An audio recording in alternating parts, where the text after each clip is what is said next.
Welcome to the Sierra Nevadas. This is a mountain range that I find is a bit underrated. So I'm going to go explore it. Here's the deal. I'm at Kern Valley Airport, which is just to the east of Bakersfield and to the northwest of the Mojave Desert, or rather to the north of the Mojave Desert. And I'm going to take us up, let's see here.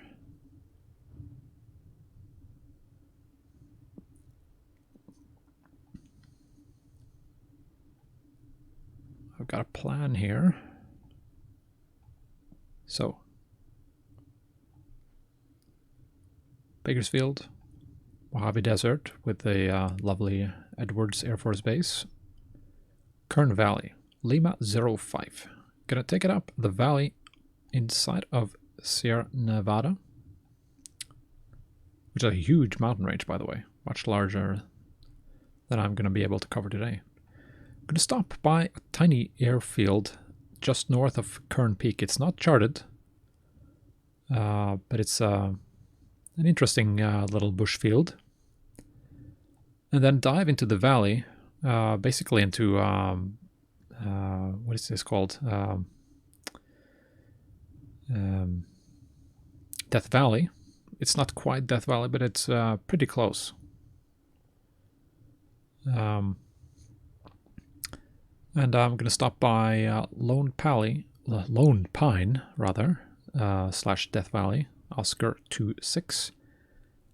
If time permits, I'm going to take a detour into the Saline Valley, where there's another hilarious bush strip up in this area right here.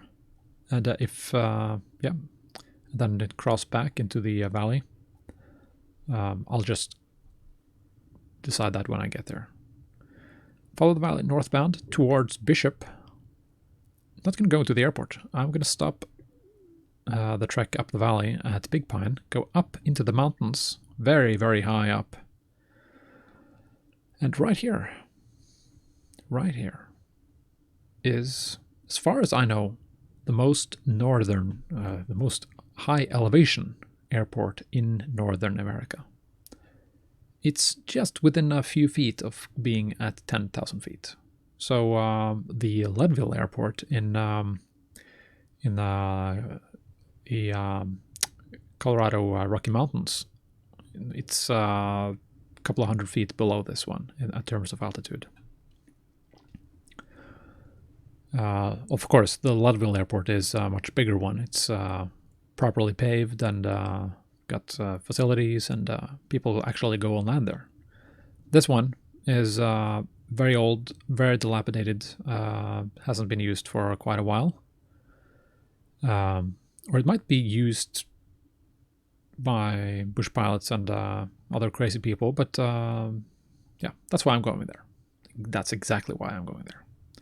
Anyway, then I'm going to continue. I might do full stop there, but if I feel I have the time for it, I will continue on past Bishop and at this little dam here in the Owens River. I will follow the highway up to Mammoth Yosemite, and that's where I'm going to do my full stop today.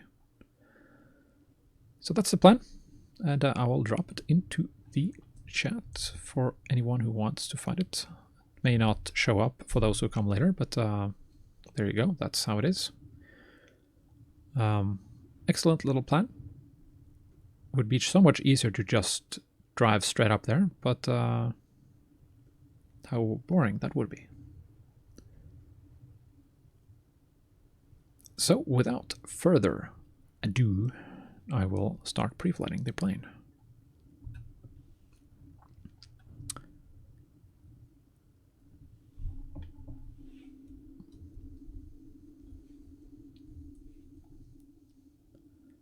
I did pack a lot of fuel if I don't misremember completely here, at my last flight when I stopped at Bakersfield. So I should be good on that score.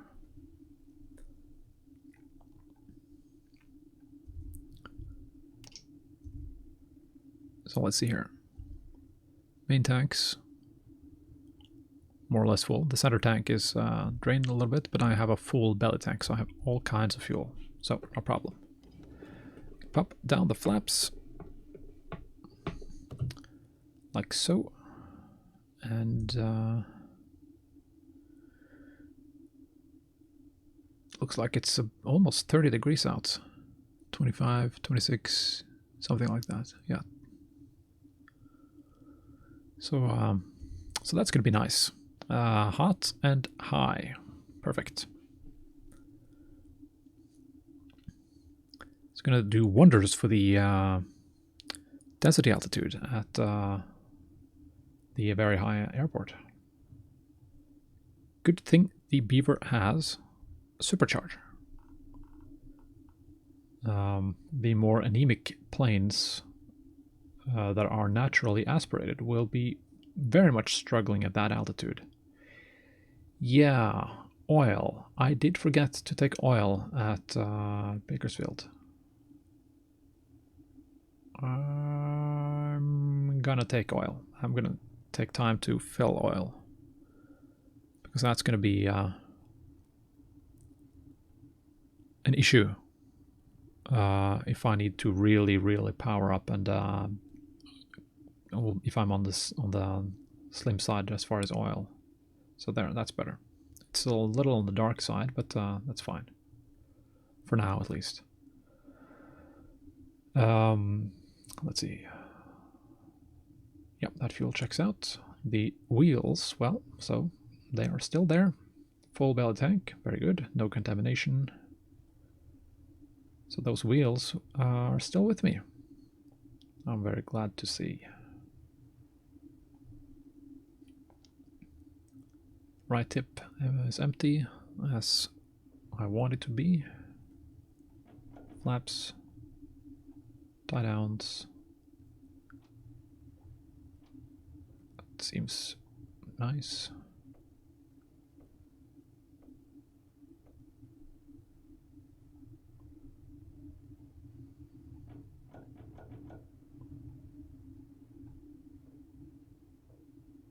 Seems like it's windy. You can see the plane is moving around a little bit, especially when I start wobbling the elevators here. You can see that the wind is pushing the plane around a little bit.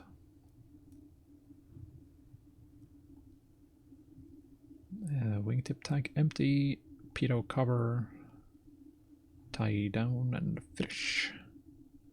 All right, I'm gonna try to be expeditious in getting out of here. I'm gonna start draining from the center tank again. So, flaps coming back up again.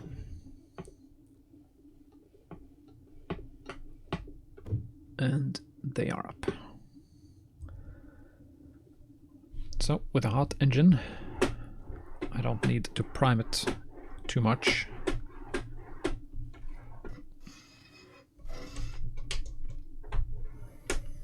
Let's try 3.5 squirt.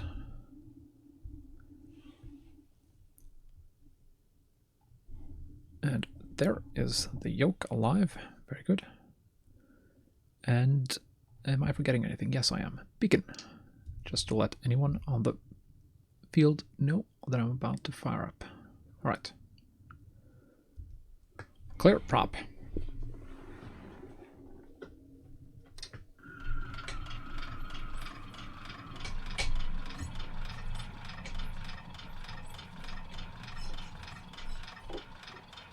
Come on.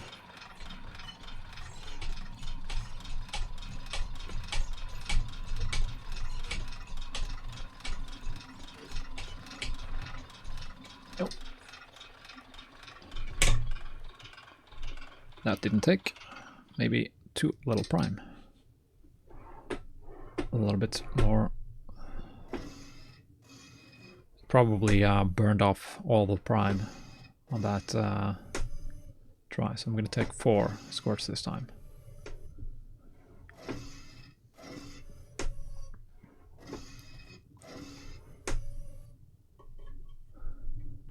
Hope I didn't flood it though with the pumping action. Hello, David. Indeed, this is not the eVTOL. It is furthermore not an E, and not a V either. It's a tall takeoff and landing. So, speaking of taking off, starting clear prop. Oh, come on now. Oh.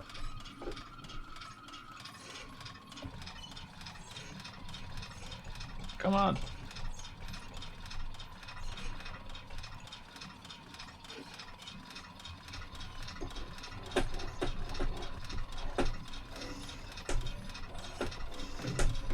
Oh, it's almost there.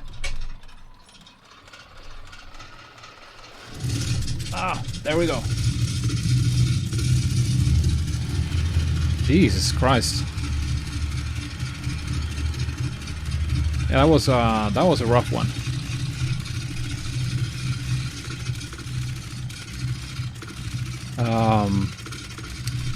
Geez, look at that fuel pressure.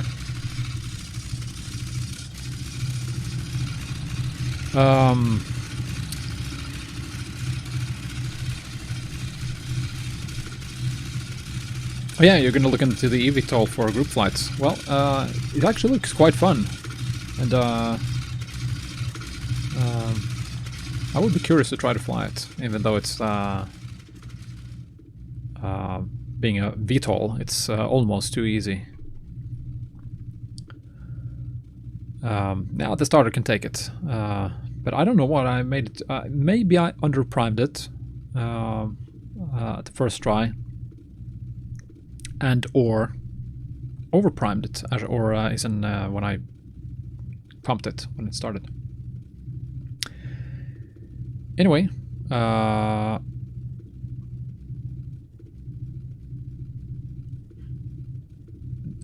curious, David, do you see the link I put into the chat, or does that not appear because you came in after me? Or after I started pre-flighting here?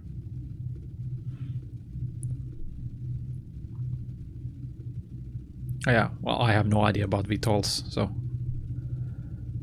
then I'll drop you the link to the route that I'm going to fly.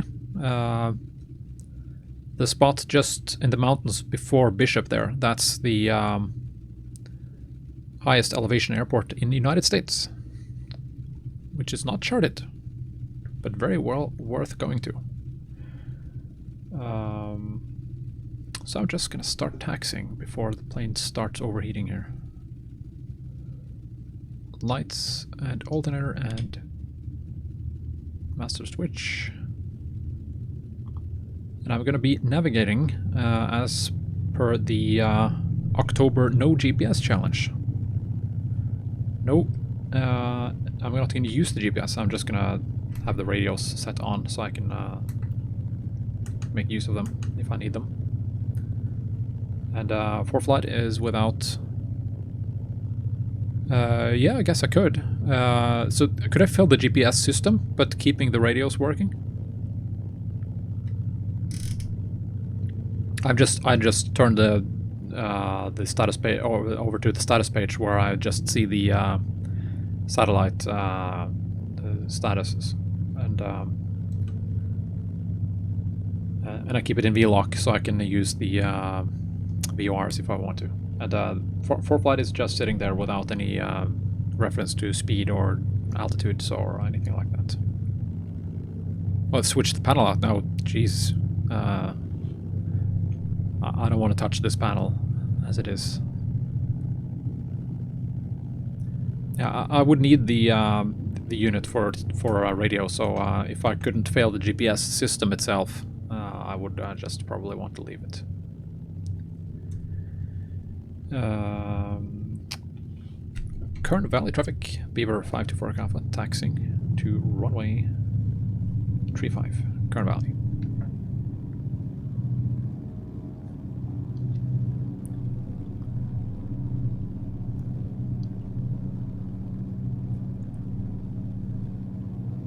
Did you see, by the way, Austin's video on the Lancer flying to Bermuda? That's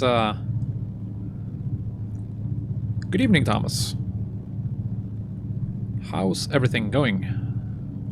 I seem to have seen... okay, David, go watch that video. Well, or save it for later. Watch this first, but that's a meme show, if I ever saw one.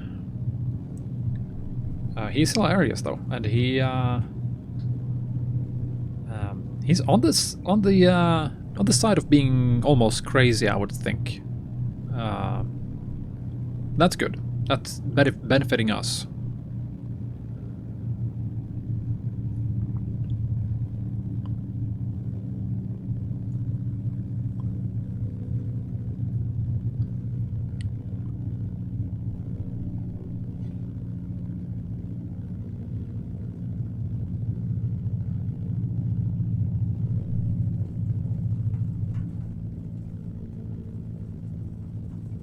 This airport is on the landslide side. You haven't crashed the TBM. That's excellent. I saw that there was a file for a flight plan up to... what was it? Arlington? Is that right?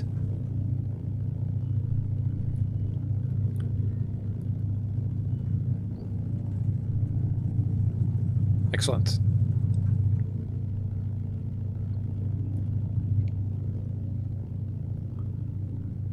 So whereabouts are you now? Still flying?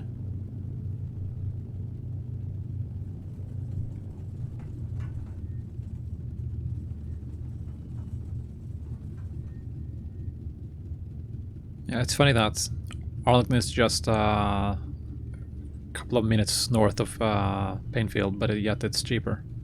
FMG. Which one is that?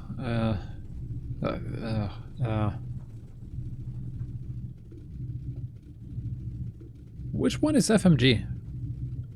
Reno. Oh yeah, that's is that Mustang? Mustang VR. Exactly. Alright, I'm actually thinking that I have enough runway to take off in this direction. Let me see here. Runway is 3,500 feet, and it looks like it's at least as much runway to the north as it's to the south. And I'm not going to back taxi, so I'll do that. Well, then you have in-flight entertainment while I'm wobbling around in the Sierra Nevada mountains, because there's going to be action here. There's an airfield called the Chicken Coop that I may or may not visit.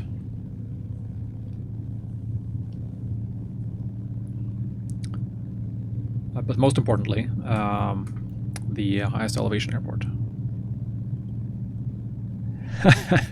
Well,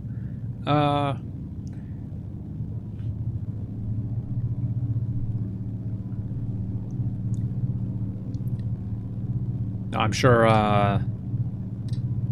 you could put Kimmel's. Oh, what is his name? I keep confusing the Kimmels. Kim Jong-un. That's what his name is. Kim Jong-un. You could put him straight into a Beaver in a monstrous crosswind, and he would not ground loop. He would just be within a millimeter of the center line. Of course it would. Have you seen that picture of him flying a huge jet. He's like this, like a statue, and you can see that the pilot next to him is he's having a careful finger on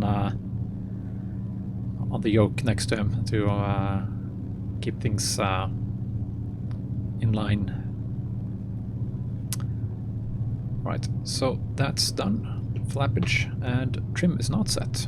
There it is. Antonovs, that's interesting. Okay, well, that was stupid to take the flaps down before I check the final here. Come on, okay, recenter track IR so I can see something. Nothing. And nothing. Okay, now flaps can come down. Right. So, departing straight out and follow the valley northbound. And we'll have to be very careful because there be fighter jets. Alrighty. I have a feeling that I'm missing something here. Fuel set on fullest tank system, at least. Yes, I could set the barometer. That would be nice. I knew there was something. The pressure is really much higher now than it was when I landed here. So, 3020. Kern Valley traffic, Beaver 524 Alpha, taking off runway 35 north, departure. Kern Valley.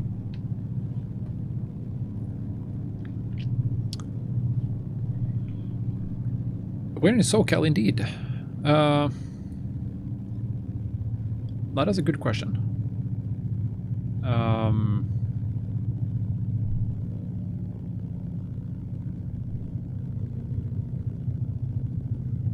Let me just depart, and I'll you can throw some suggestions at me. The Beaver is going to be at Mammoth by tonight, so I'll be on the north side of SoCal.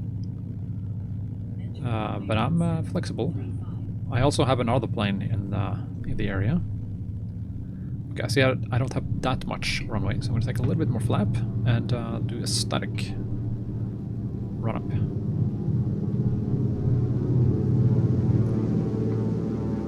Okay, let's see here. Oof. Temperature makes for a really bad performing engine, I can see. This is full power. Engine is in the green. Let's go. Airspeed live. Engine is still in the green.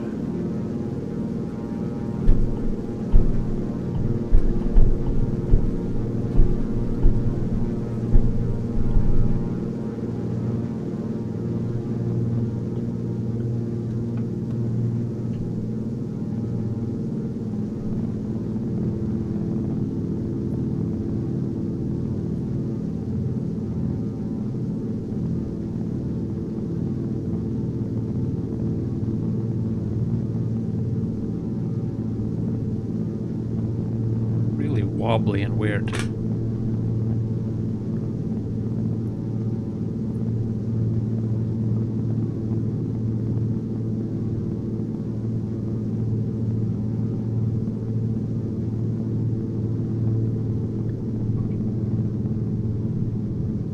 Power back a little bit here so I don't kill the engine. Where the plane feels a little bit out of balance today. It just feels like it's wanting to tip over.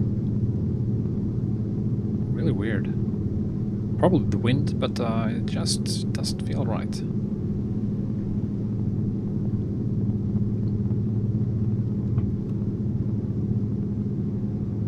Come on, behave.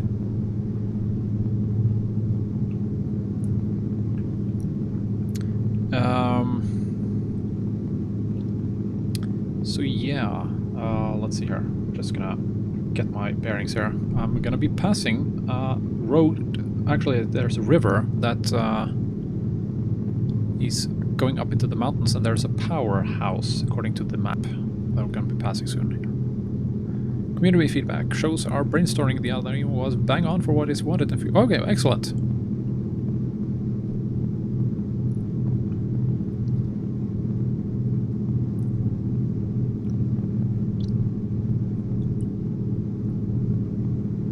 So we are not out of touch, basically. That's what you're saying. Let's see. I've seen this powerhouse before somewhere. Let's see here. It should be here somewhere. This is the river I'm talking about. Nah, not sure where it is. As far as planes that I have in SoCal, I have the PT-19, the Fairchild, sitting at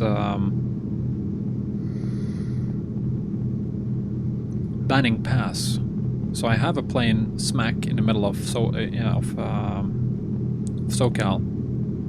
It doesn't have radios though, but it can surely be used for a group flight, but it's very slow, so cruise speed is about 80 knots. So if it's a short one, you could do a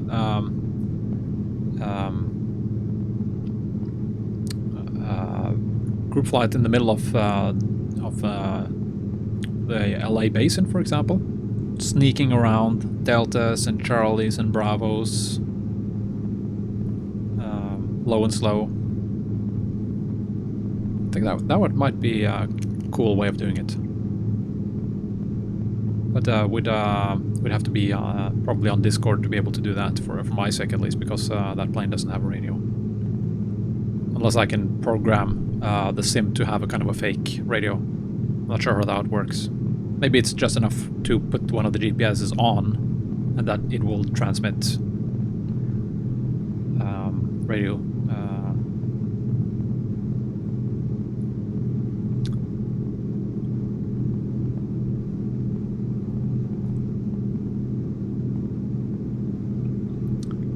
Isn't this fantastic? Think how horrific this would look without ortho. You see what I mean?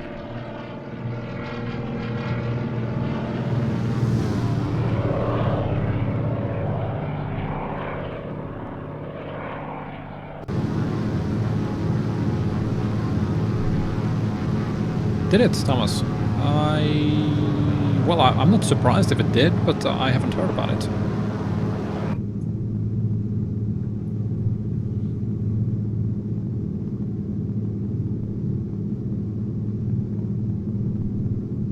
Let's see here. I'm thinking that there should be a lookout tower on one of these hills. Is that the one? Indeed. Let me just get flappage situated here. Traffic. There we have a lookout tower. Indeed. There's traffic, so that's nice.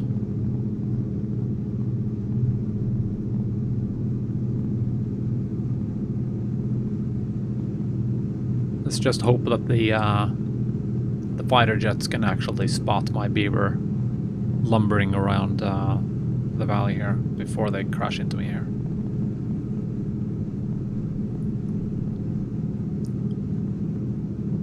But group flight with the Bravo bust. Do you have any details? I haven't been at that many group flights, so it's very likely that it was one that I wasn't at, if that happened.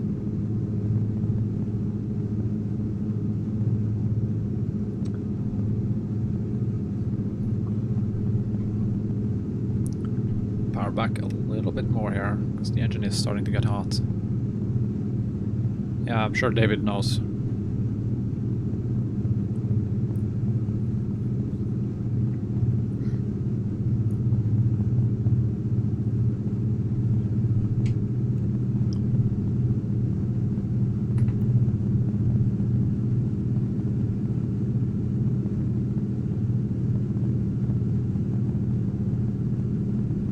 Jeez. Okay, so there was a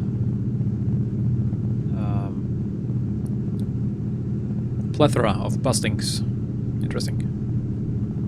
G1000 thinks you will land with minus 63 gallons of fuel.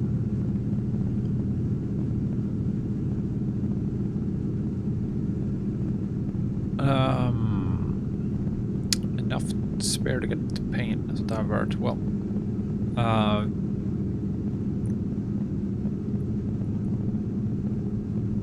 So your calculations would be probably better to use.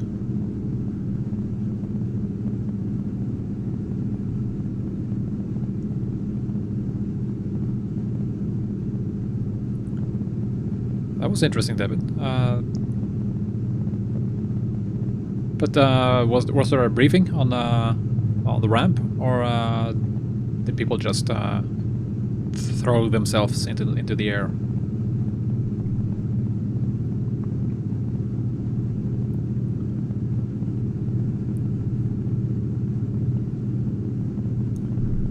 Speaking of that, by the way. Okay, well, the thing is, though, of course, that if people are really that hopeless, you cannot... There's nothing you can do about that. You just have to do your best and just let them do what they do and let them bust.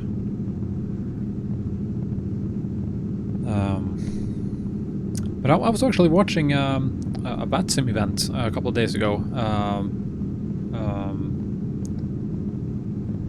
There's a Twitch streamer called Melvin Leroy, who's flying a lot of different planes, but he's also flying a lot of bush flying with a bush flying group, which I'm very interested in joining at some point. And they were having this GA Congo Line event in Texas area. Really well briefed event, really nice. That was actually quite cool.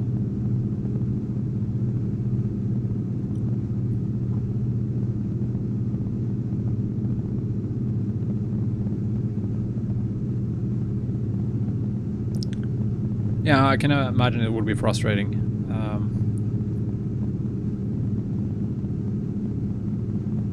But I mean, what can you do? There's nothing you can do.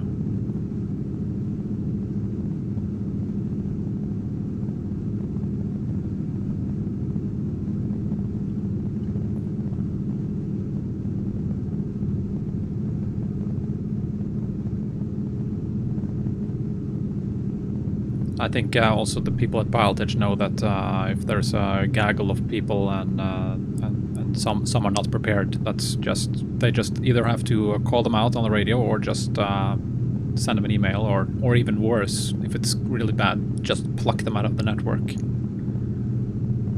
I've seen that happen.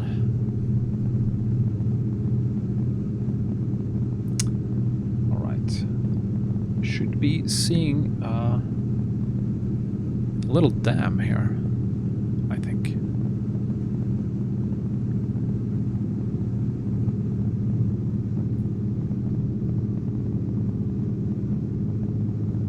Oh, maybe not. Not seeing much of anything. Okay, so maybe I'm on the wrong side of... because here's a little bit of a river. Yeah, I cannot see anything. But I guess if you or I create under the Bravo, under the Charlie, snaking through the LA Basin flight for the weekend, we just have to be very clear on the briefing that if you're not comfortable with keeping your own navigation up, then you shouldn't fly it. But it would be an interesting challenge, though, to do that, and because that's something I sometimes do, to just for fun, just snaking through there. Actually, there is a problem, though, for me, because the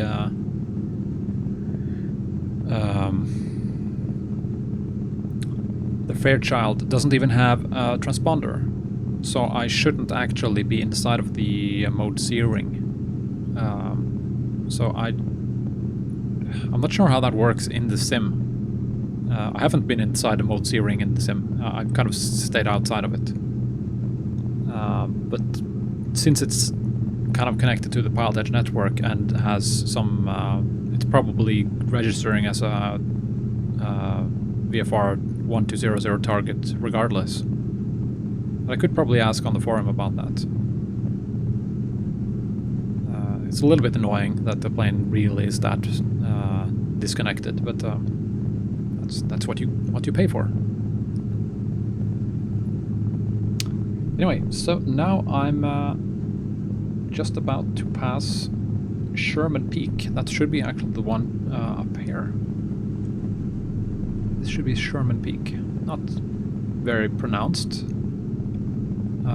but coming up is something called the Needles, and soon we'll be at Kern Peak, which has a very interesting bush strip. Many of these bush strips that I landed here are actually from the Explain.org forum, so freeware sceneries. Some of them are really, really, really good. And you can just plop them right down, and it'll be good.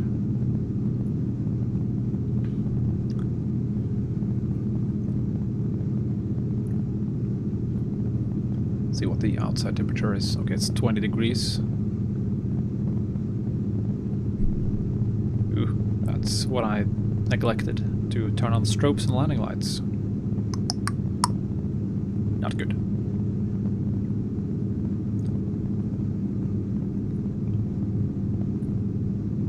So that's, if I had been crashed into by these fighter jets, I would have been blamed because I wasn't flying with proper lighting in a military operating area, MOA.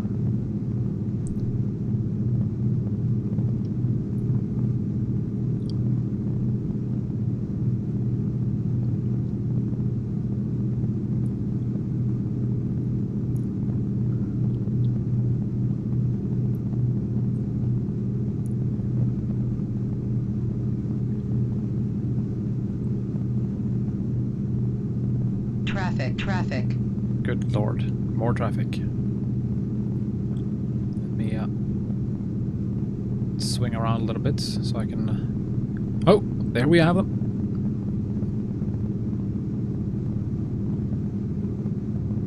Did you see that? I could see two fighter jets following each other. They dove into the valley there. I don't know where they went. They went, that's for sure.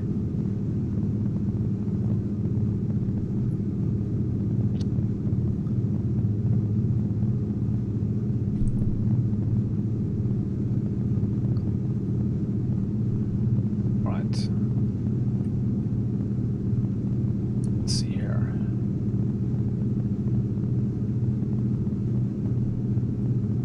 So this band of mountains right here, I think, if I'm not completely disoriented, Coyote Peaks.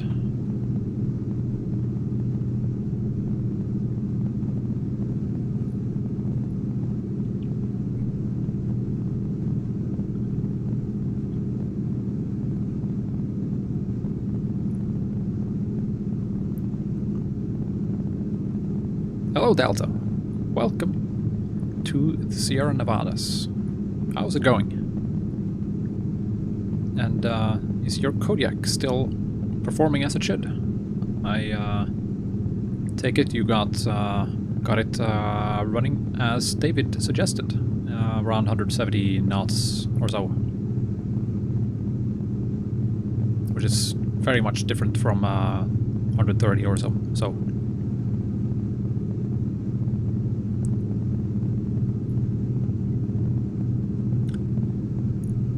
I, however, am getting around 95 knots, so that's good. Really anemic.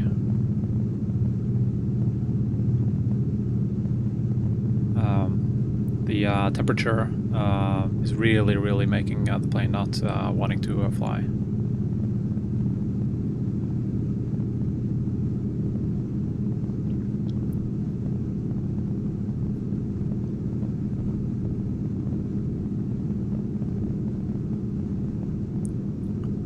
Alright, so you're situated near the Rockies. Did I say Rockies? If I did, that was wrong. Sierra Nevadas. I was thinking about the Rockies because that's where Leadville is, but I'm not near. I'm not even near to being near. I'm at the Sierra Nevadas.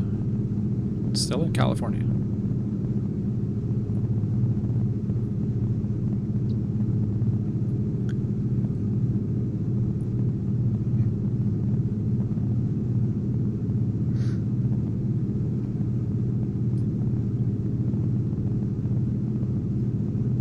David, what do you mean, what happened? Are you talking about something here on the stream, or what I mentioned with Delta's Kodiak? Because nothing happened here, except me almost being plowed down by 2 fighter jets, but that's completely normal. I'm inside a MOA, after all.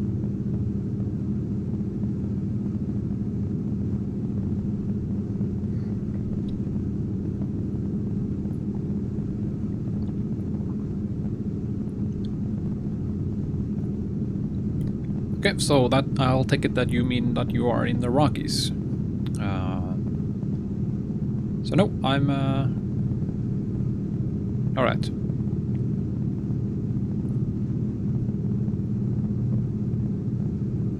Yes, I did see that because I loaded up, as you saw, the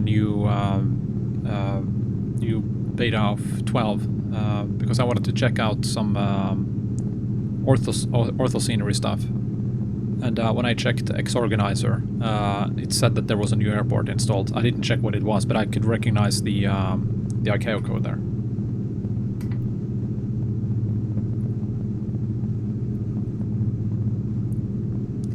I tried taking down 4 or 5 tiles of ortho from Ortho4XP just to see how it works, and it seemed to be working fine. But that was inland. It wasn't within the oceans. It was just a few rivers, so I didn't see any problems. Okay, so now I'm next to Coyote Peaks. So now I need to be a little bit careful. This is the Kern River Valley, the one I'm plowing through now. And at some point, very, very soon, I need to be turning right. I think Kern Peak is this one on top here. I really hope I'm not misnavigating here, because this is a very tight spot to need to turn around in.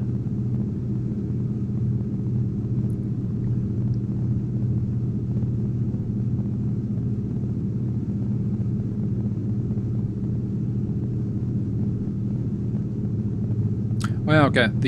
That's not Riverview. That's yeah, I don't remember what it's called.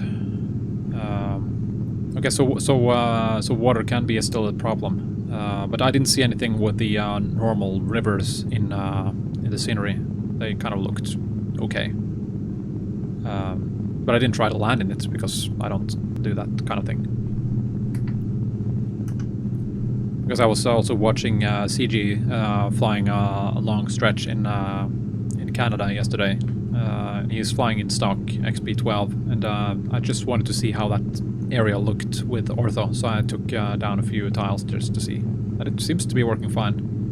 The only problem is that the scenery of the ortho coloring is a little bit on the bland side. It's kind of very bright and light. It doesn't have the contrast. But it's much more detailed than, of course, the stock XP textures are. Yeah. So, but I haven't found it again. But I saw that the guy who made Ortho4XP said that he would be resurrected and get that fixed, so that Ortho4XP would work for 12. So I guess that's in some sort of a timeline somewhere. Yeah, okay, yeah. So would either have to live with whatever it is, or you know, survive the bugs, I guess. This feels like I'm coming up on my right turn.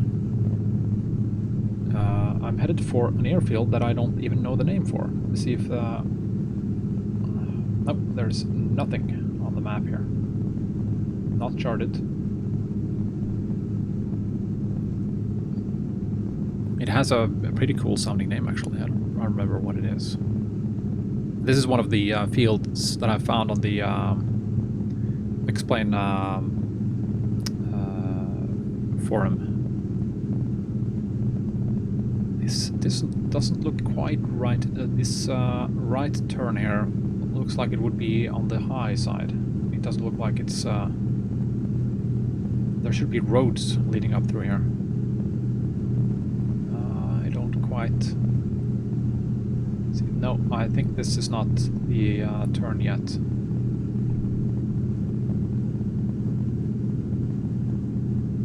I'm gonna continue a little bit. I may have overshot here, actually. So, do I have any way of telling if I've overshot? Well, okay, so if I've overshot...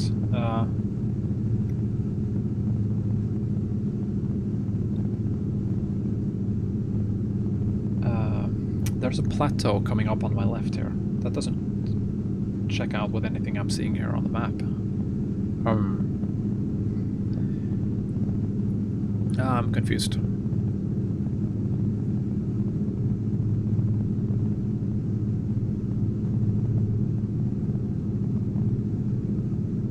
But I shouldn't hit anything.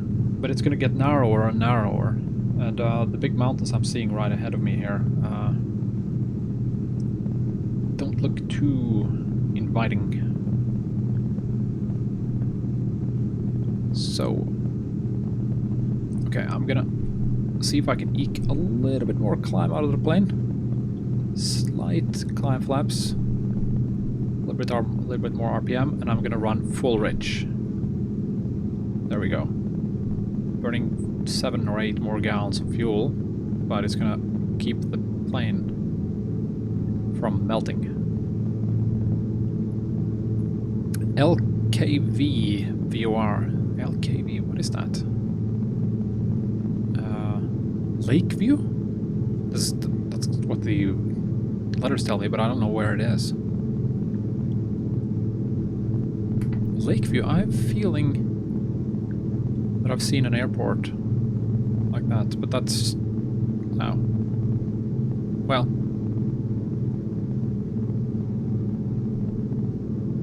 If it's Lakeview, then it makes sense. If you have a view of some big lakes.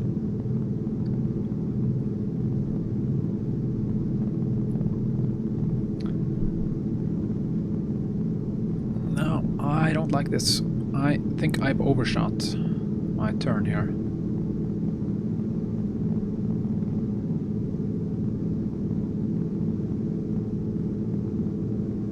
So this plateau that I'm seeing to my left here, does that rhyme with anything I see on the map here?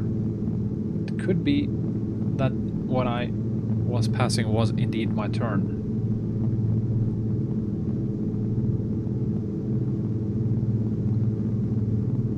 Yeah, this doesn't look right. I think I'm at the next river valley, so I'm gonna see if I can be able to turn around here. Yeah, that should be fine. And I have... I'm gonna unload the wing here.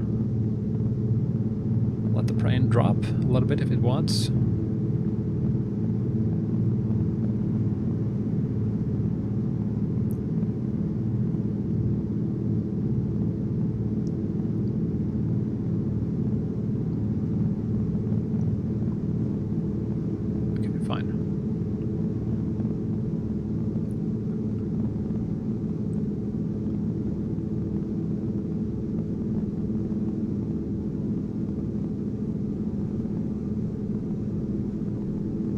So I'm going to try sneaking my way up that valley that I was looking at.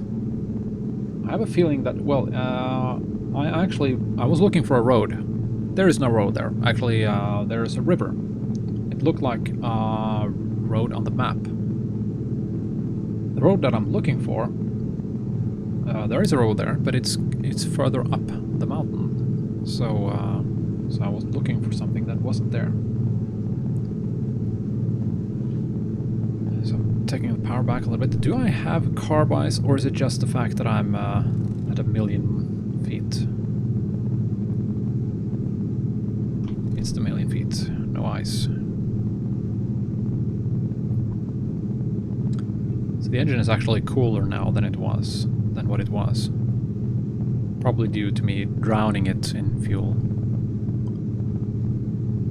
So was this the place?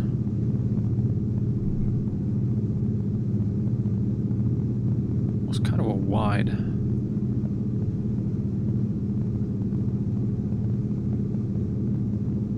I'm confused again.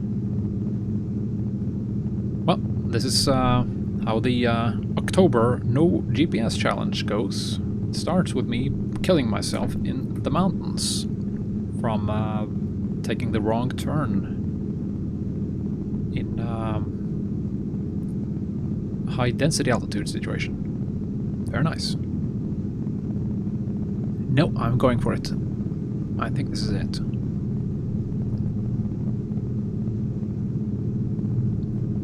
Besides, I have a little bit of a spare altitude here. Not much, but should do. So, coming up this valley, I'm now to the north of Kern Peak, which is at 11,500 feet.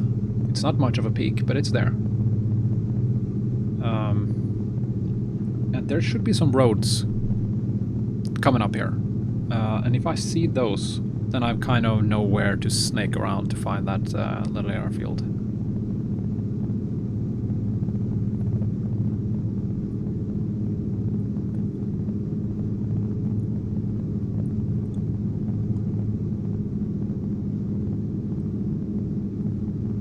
What are those mountains in the background? Is that... okay, what is this? Does it even have a name? Don't see any names. Mount Whitney, Mount Kaweah, and Mua Mountain. Pretty hefty stuff. At almost now it's 14,500 feet at the tallest portion. And on the other side is Death Valley.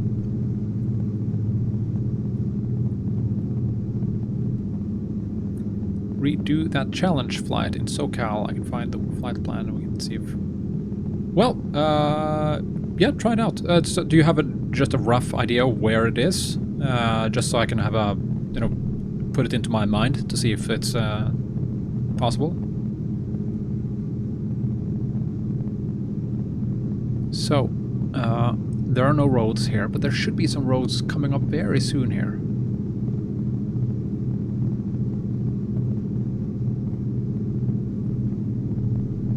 See, this is complete wilderness. There's nothing, there's no human activity in this area, but you can start to see some hints of some carving in the terrain here, in terms of roads. I see something here. Might be a road, and I have a feeling that I see something around in this area. But never mind that. There is a road here, and it leads to the airstrip, which is right there. So I'm at 10,600 feet, and I'm below pattern altitude.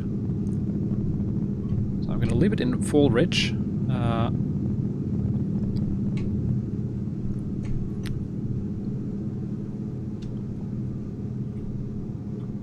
And start down.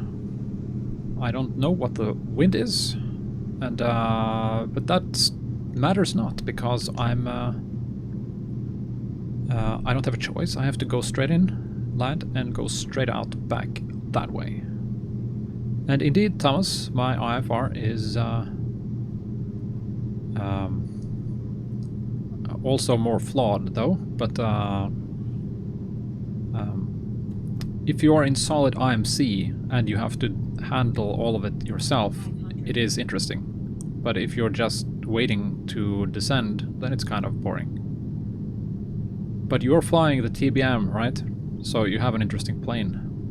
By the way, at this airport, there is a huge boulder that has been, yeah, I don't know, rolling down from one of these mountains. You can see it here. A couple of big boulders right here on the final. And again, this is from the X-Plane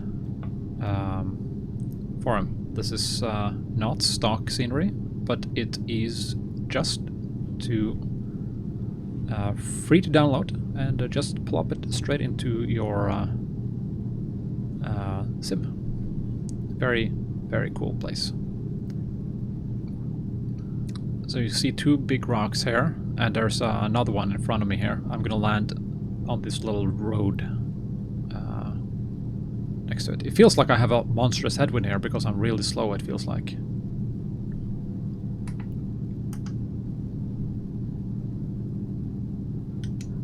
Look at this.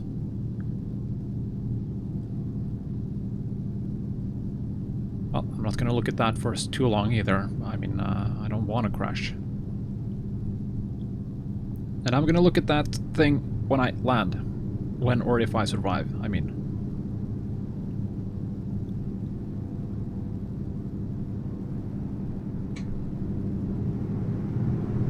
Oh yeah, not very good. But come on, stop wobbling around.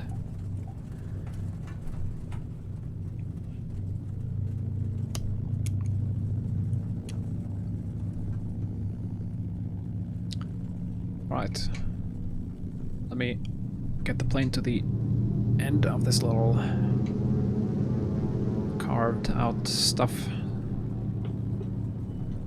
And I'm gonna check that plan you just sent before I depart, because I'm really curious.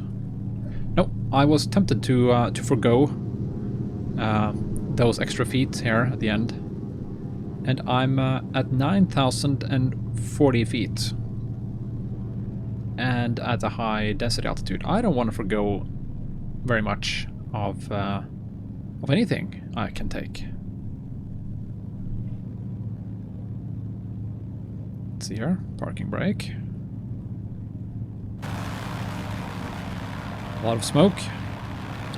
Let me have a look around. Windsock. And some big rocks. Okay, let's see here.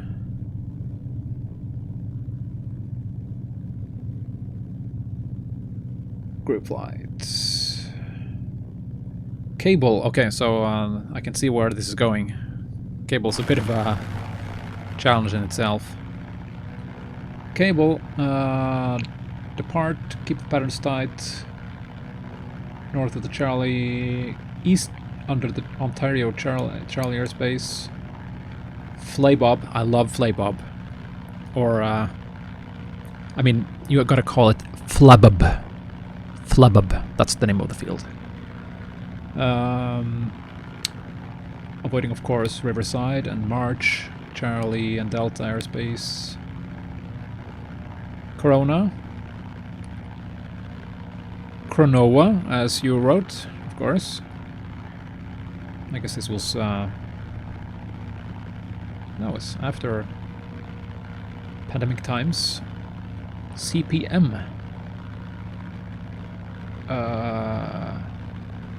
Which one is that? CPM.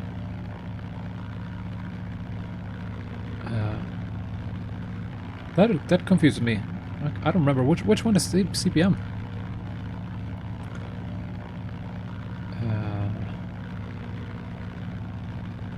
Avoiding. Okay, this is really interesting.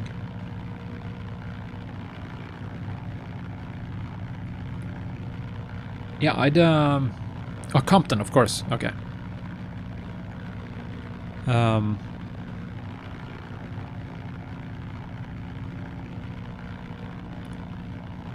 someone cut it straight out and over riverside instead of pan. Okay, that's not good. So they departed west out of Flabub and took it straight through the delta.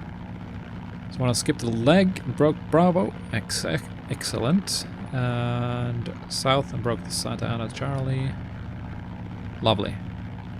Sounds like a good party, I'd say.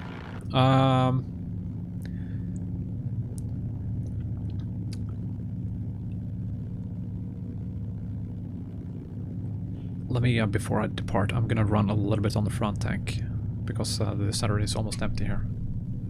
Okay, I'm now gonna depart out, and just gain as much altitude as I can, and then fly kind of southwest, southeast rather. Okay, let's hope this engine is up to it. You see, full speed, full power. It doesn't even give me full RPM because the I'm really high up and the temperatures are really high. Let's see, what is it? Yeah, it's about 20 degrees. So the engine is not going to be performing as it should. And also my engine is probably tired. RPM is coming up. Yeah, I'm glad I took the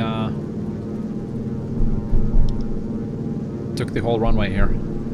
See how slow this is?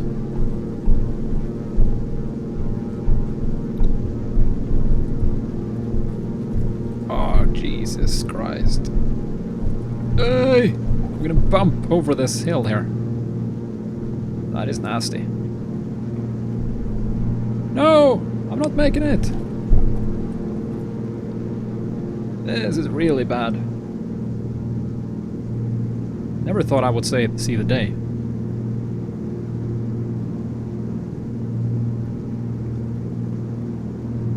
This is true bush flying. Plowing through bushes. Yeah, this is clipping material, Thomas. I've seen an AOPA crash analysis that looked exactly like this. Slow over the trees, high density altitude. This is really, really bad. Let me see if I can lower the nose and get some speed up here.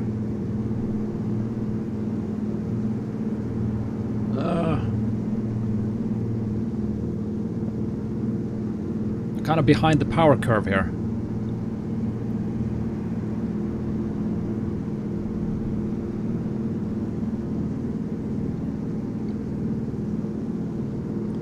Okay, so I have an out. I can go down the valley here.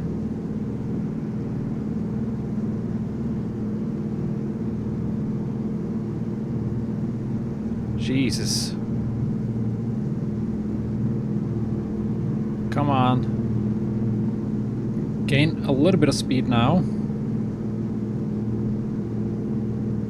What is wrong here?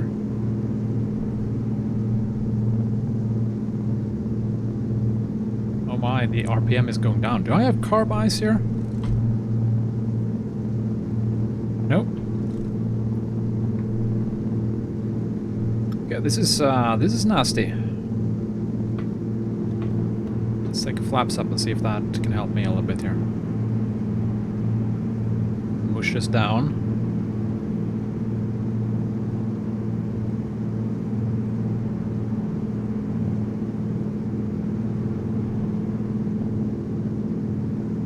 Okay, this is there's something wrong here. Never had a plane climb this badly. So I may have to set it down into the marshes here.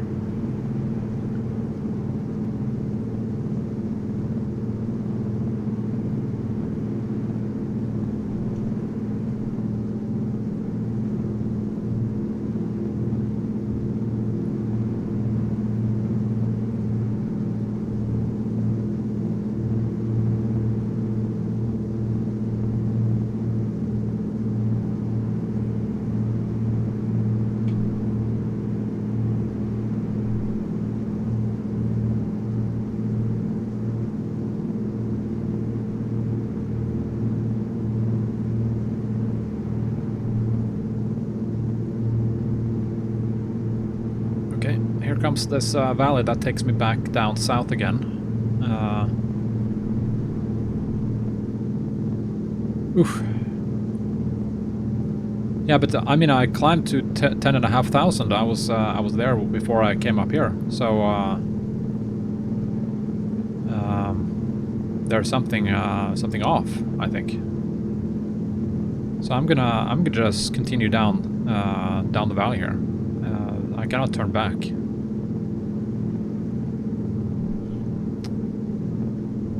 Yeah, I've trimmed a bit up, so I'm gonna try that. I'm gonna try just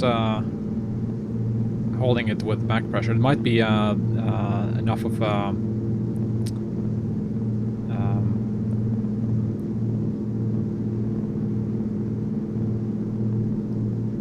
yeah.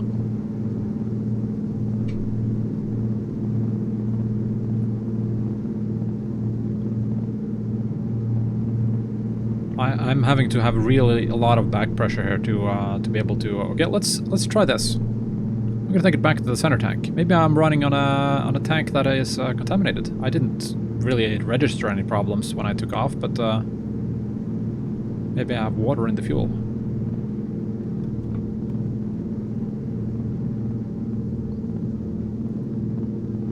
Okay, so now I have at least some altitude to work with here. So I don't need to trim bushes. I mean, Jesus. That got my pulse up. I can tell you that. And still, you can see my RPM is at 2,250 or so. So it feels just like the engine isn't. Yeah, I guess you could see a lot of bushes crawling around the gear and the struts here now. Yeah, they fell off. I'm just gonna pretend like they fell off. Okay, let me try this. I'm gonna let the plane come up to some speed here. Trade some altitude for speed. See if that can get it above the power. No, it doesn't want to. It doesn't want to climb here. Okay, so let me have a look here. So controls.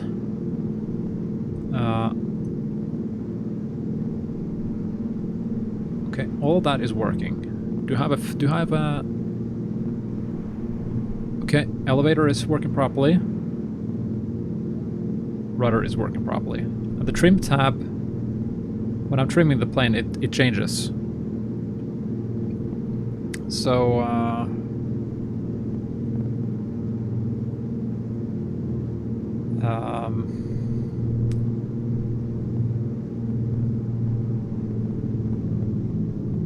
okay, so the propeller governor is still working. Now I have at least full RPM here.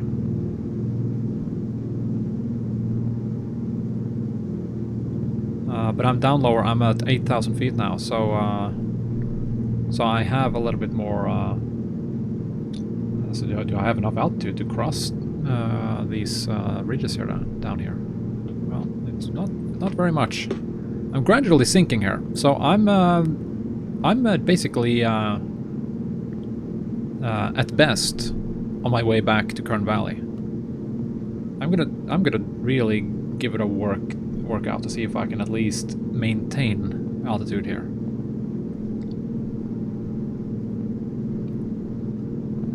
So, is there any difference between going full rich here? Does that help me at all? It really doesn't like this. Okay, let me give it more flaps, climb flaps to get that extra lift.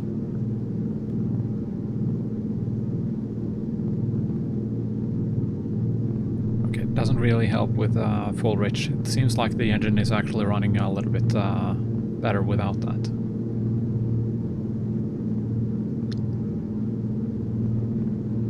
Jesus Christ, this is really nasty.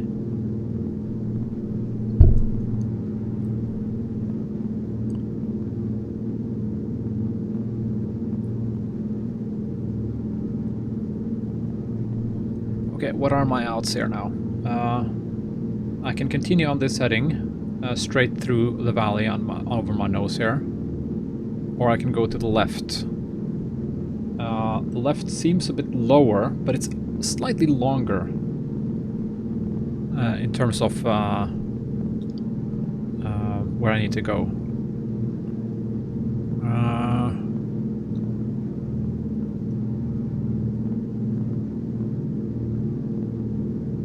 I'm gonna eyeball it in a couple of seconds there to see if I can get out of here.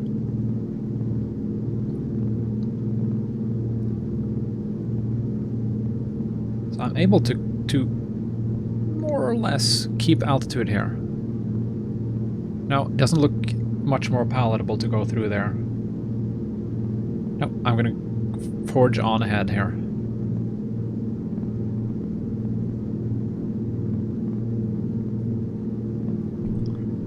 Really weird stuff here.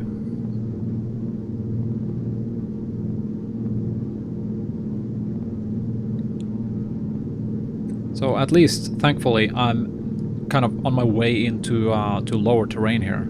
So I'm, you know, whatever altitude I'm not able to hold, I'm kind of gaining, experimenting with a little bit less flaps. If I have too little flap, it kind of mushes like it's doing now. It's kind of dragging. No, I need more flaps to keep it up. Okay, now I'm just barely keeping 70 knots and keeping altitude. So, okay, where can I go now? I can go this way, but this way doesn't lead anywhere. That's basically a dead end. I have to continue down south through the Kern Valley. That's going to be a bit of a problem because I'm coming up on something that looks... Well, actually, the river carves through in front of me there, so I'm kind of going around this little... little valley there. So I have that little extra.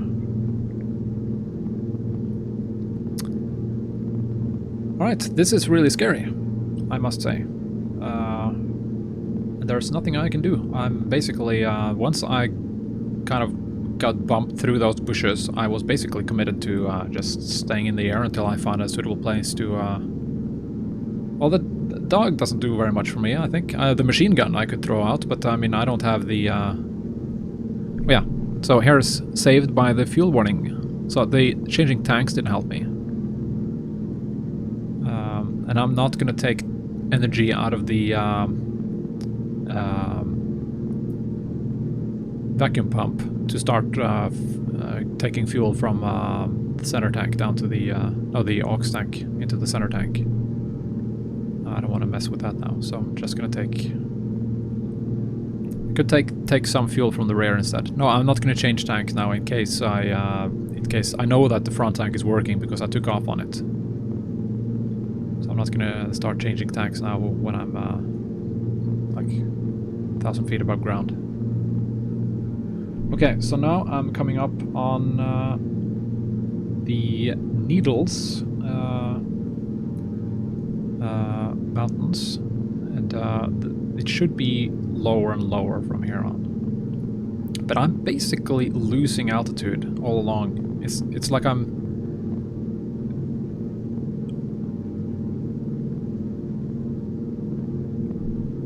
okay, let me see.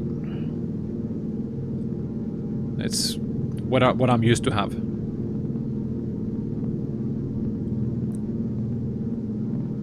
Yeah, I mean I was at 10,500 feet when I flew into the airport. So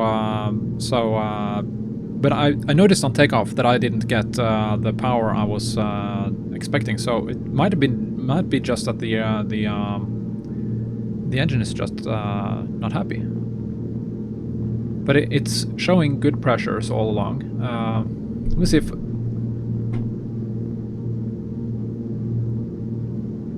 I forgot to close the primer or anything like stupid like that. No, but I mean, as I said, I mean, if I flew in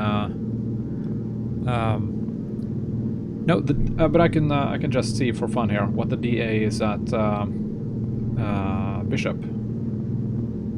It's not monstrous, so I don't think that's it's above field elevation, but it's yeah, it might be. I'm not gonna argue with the plane. The plane doesn't want to fly, so I'm gonna go back to Kern Valley or Bakersfield probably for maintenance. So change of plans for anyone who's watching and still curious whether I'm not, whether I'm heading for the big, tall, scary mountains. Well, not with this plane. I ain't no sure, Bob.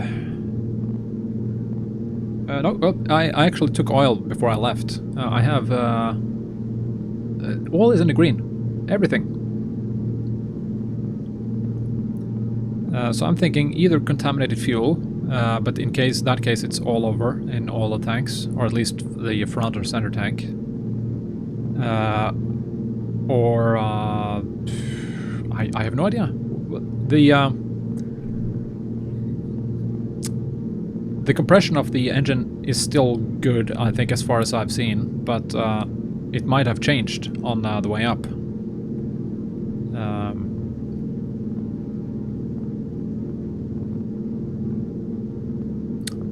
Okay, I'm gonna do a little bit more of an effort to keep my altitude here. I'm gonna take flaps up a little bit.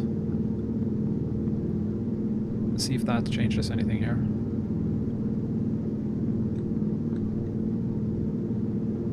No, I'm not getting any speed from that, that's for sure. Do more flaps. So I'm getting more lift, more drag, so I'm gonna go slower, but I might just very well get some altitude. Just want 50 feet of climb grade of climb speed. That would be nice. I have 100, so that's perfect. And the wind, I haven't felt much of wind today, so there might be something, but not much of any consequence.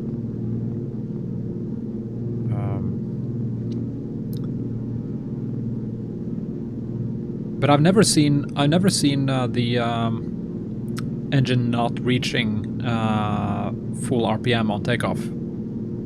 So that might have been should have been a warning on the departure.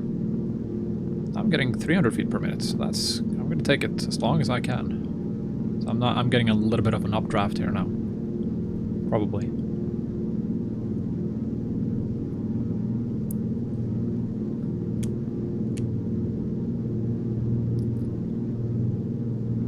But there are some differences in the way I see it. I mean, I've been running at full RPM now for several minutes, and that should give me higher temps. So there is something going on, as in the yeah, there's something not correct here.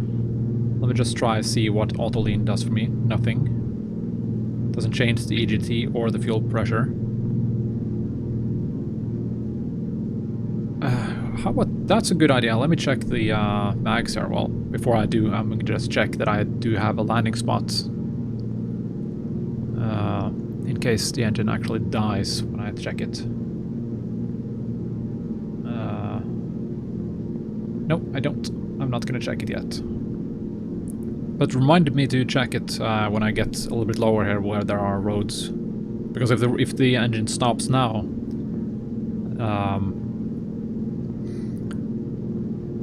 I have just a few seconds before the plane hits something, and this doesn't look very promising. There might be a road beneath me though. Let me just have a look at the map. No, I think that's just a river. There should be a road coming up down into this mess that I'm about to fly into here. That's where the road kind of curves to the west. So when I get down there I might check the mags. Or I might just wait until I get on the ground. But that's actually a good idea. I might have either a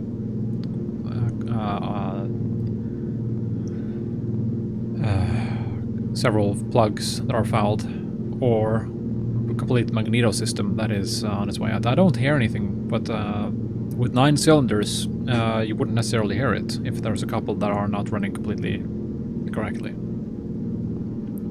And it would also change the way the temperatures would be. So auto lean doesn't do anything, it doesn't change anything, but rich does change a lot. No, I can hear the RPM goes down, so it's getting flooded with. So it doesn't produce the power that I want, but it does. That might actually be what happened. Because now the RPM is set back. It's not at full RPM. So I'm thinking maybe if at these conditions, if I run full rich as I did on takeoff,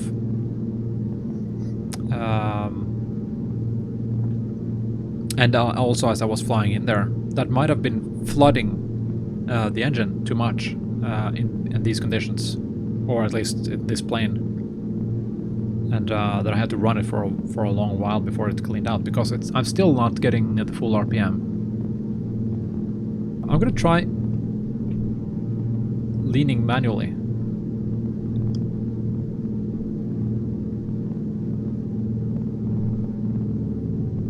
Yeah, that was too much.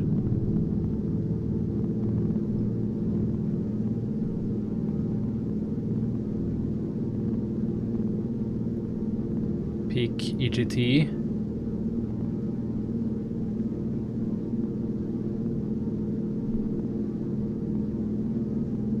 Okay, that was peak. Take it out a little bit. Doesn't seem like that changed too much. No, we're gonna take it back to auto rich.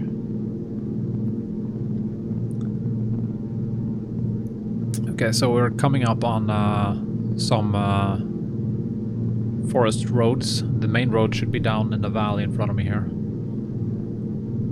But I was able to gain a few hundred feet a few minutes ago, so but I think that was just updrafts.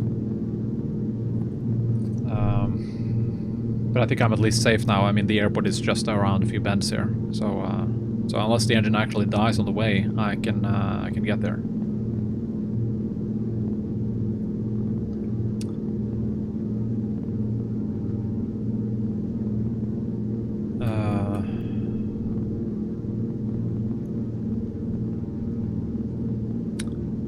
Never, ever had this happen with this plane. Never, ever. And I took off from that airport that I was going to, the 10,000 feet elevation airport, no problem at all getting up. Had to, of course, be mindful of the terrain, but I got 300-400 feet. You'll be ferrying, attempting to ferry to French Valley proper. Well,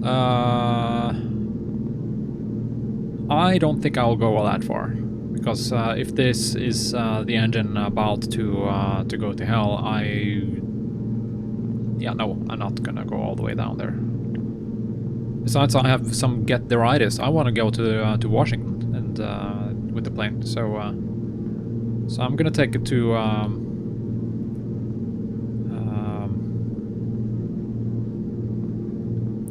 think I just might stop back at Kern Valley, actually. I'm going to see how the plane behaves when I get down lower now. I'm a little bit... I'm suffering from indecision. I don't want to... I don't want to turn back up the valley, at least. That's for sure. This needs to be fixed. Well, I'll have you bring a new engine, if that's what it takes.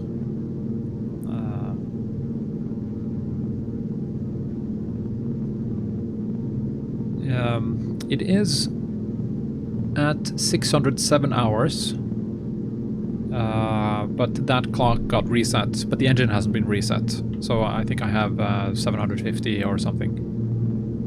But I mean, this engine should probably take more than that, I would think. Okay, let's see here. There should be some roads here now.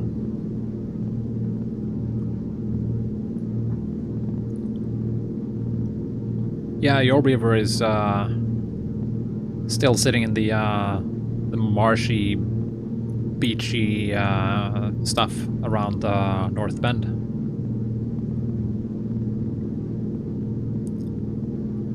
Okay, so here's, well, these roads are really bad, though.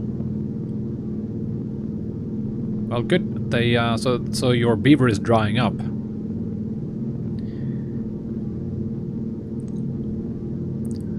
Excellent. I don't see, well, I see a, do I see a riverbank? Well, not palatable. No, I'm not gonna mess with anything here. I'm gonna wait until I'm, until I have a safe landing spot.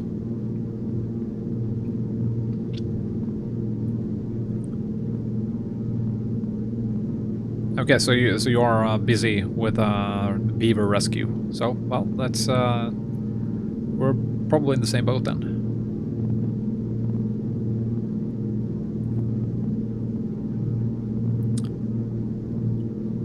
And take the Challenger up to Kern Valley. You can bring the beaver in it. Just pack it. Okay, so if I'm where I think I am, I should be seeing the lookout tower. Up. Yeah. There it is. Pardon the zoom here. That lookout tower is the one to the northwest. The northwest of Kern Valley. So the airport, yeah, I can see the beacon. Excellent. So I'm not gonna die? Or, well, there's always a chance that I can fly head on into these crazy military jets, and I don't know what sort of route they're flying, or if they're high or low. I just seen them coming through the valley here.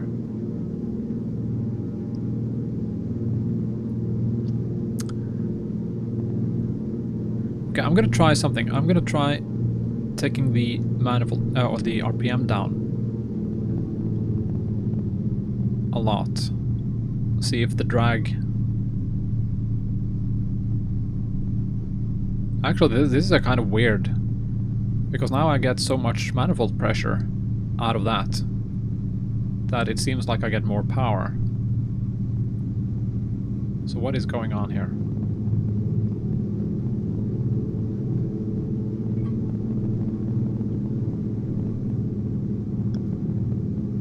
It seems like the high RPM setting is just giving me drag at this altitude. It doesn't give me enough power. I need more. I need more bite from the propeller to be able to give to have power. Because now I have I wouldn't say a lot of power, but you see the speed is coming up now.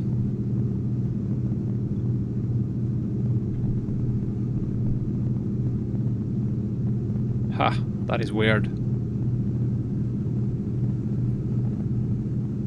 You see this?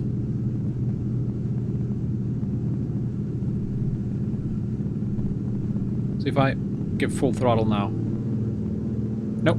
The engine is still hesitating to come up to full RPM, so there is something not right here.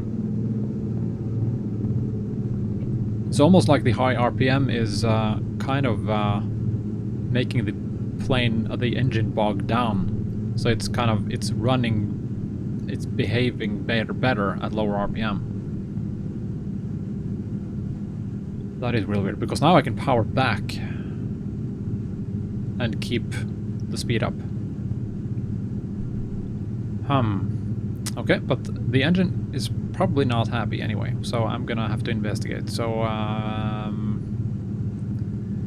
where can I go? Where is it reasonable for me to take it? I see Inyokern to the east of Kern Valley. And I don't want to go to China Lake because it's inside the restricted area. Yeah, I'm gonna take it to Inyokern. I don't want to stop at Kern Valley. It doesn't have any services. Inyokern has a lot of facilities. I've been there before. So that's where I'm going.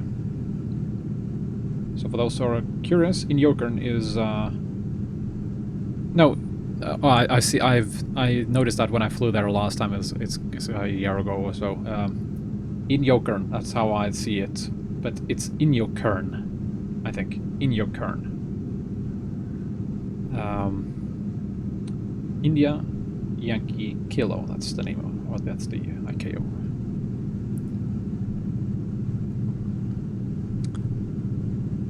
And that has that airport has the longest runway is 7,100 feet, so you could come with either or the Challenger. But as I'm over the airport, I'm just gonna verify that I'm indeed that. Airport should be just under my nose now. There we have it, right there. So I'm just gonna check the mags here to see if there's anything going on here. Right, left is okay. And right is okay. Okay, so I don't see any problems with that. So I think, well, I don't know what's going on. MD-11. Well,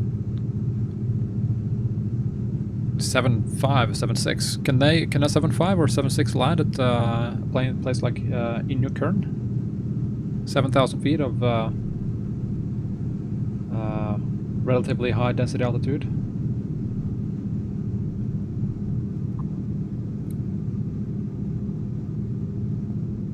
Okay, yeah. The longest is 7,100 according to the chart here, and it's a very decent terrain around. It's very flat. It's just on the north edge of the Mojave Desert. All right, so I have the airport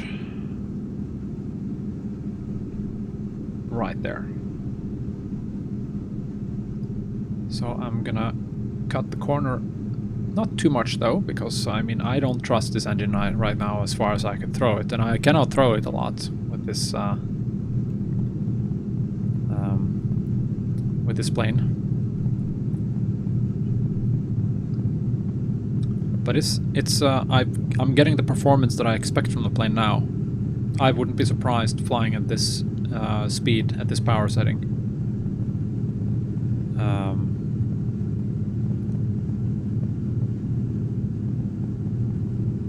Yeah, a 7.5 to be up in 3,000 feet, but I guess that's very lightly loaded then. And there's always the challenge of deciding whether or not to land or take off, depending on I mean, the Beaver. I can land the Beaver in 600-700 feet if I'm really on my game. But I can take off it shorter than that.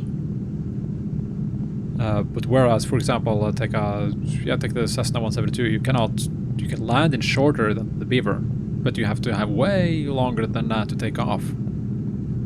And I don't know much about jets, so I would I don't know whether landings or takeoffs are the biggest, the distances are the challenge. But I'm sure you can tell me, or if there's maybe a wide range. I don't know. Oh, I'm just happy that the plane is producing some useful power now. It's also producing some heat, I see. So there is something up with the plane though, because the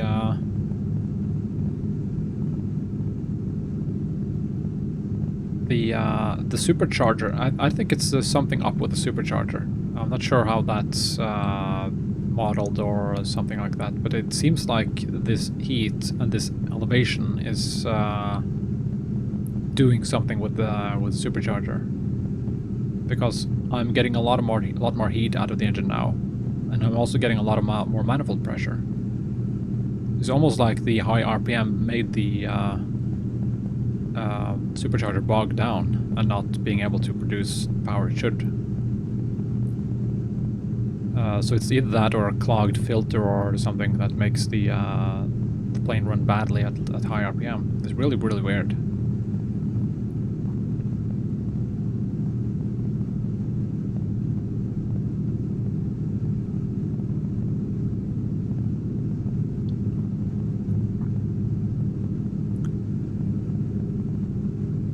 Okay, so you would do an I-1 circuit to see what's what with the jet, to see if it can take off or land in a shorter distance. Which one is the shorter one? Yeah, it's a good thing to know before you commit to a short field, because as I say, if you can land a place with the Beaver, you can take off. Except today, though. I mean, you could see that. I was really surprised by that. That was the performance I would expect from a Cessna 172, basically. Just gonna verify. I think when I get through this valley here, I'm now at I'm over Weldon and Onyx, and when I come to this bowl in the valley here, I'm gonna turn southeast through Walker Pass, which is at 5,250 feet. So if I stay around 8, I will have ample margin. And that Walker Pass will shoot me straight out into to the Inyokern area. Inyokern, Jesus Christ, Inyokern. Oh, nice. So you're getting a IFR workout. That's good. So am I.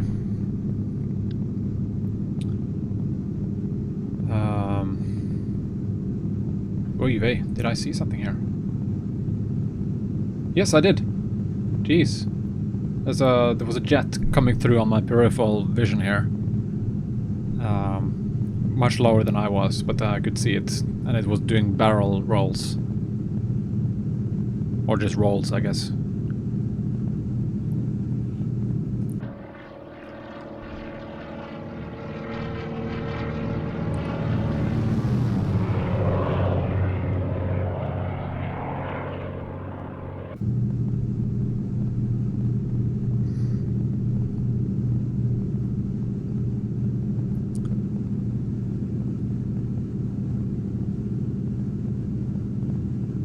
So the manifold pressure is lower now than I had set it. Do I have carb ice now? Or is that something going on with supercharger again? No, no carb ice. I didn't expect carb ice. I didn't expect to see that. So there is some weird shit going on. Might also be what do you call it? Paranoid. It's like every time I see I'm looking at the manifold pressure gauge, I feel that it's sitting at a different place than I saw it last time. Where's traffic? It could be behind me for all I know. Or down in the valleys here or something. Nope, right there.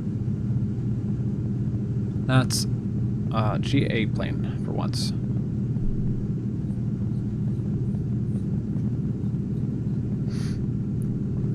Looks like it was at 8,500 feet, so that's someone actually following the VFR cruising altitudes. I'm just taking the altitude that I can get. And besides, I'm yeah, within 3,000 feet of the terrain, at least right here. Maybe not the middle of the valley, though.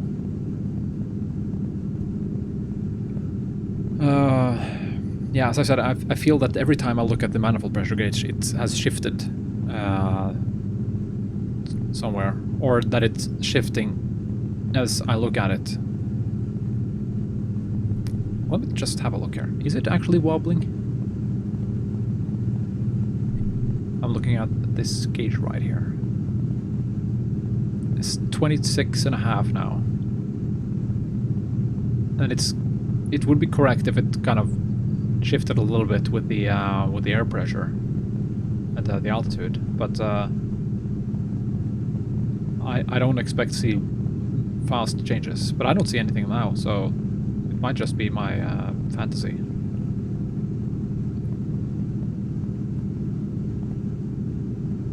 Yeah, I don't see anything. It's probably just imagination. Anyway, that's Walker Pass right there. I've been through here at least once before. Traffic. Again.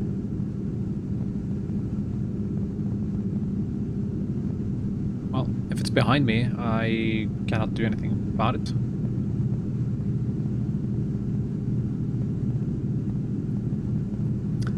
Let's just do a proper scan here.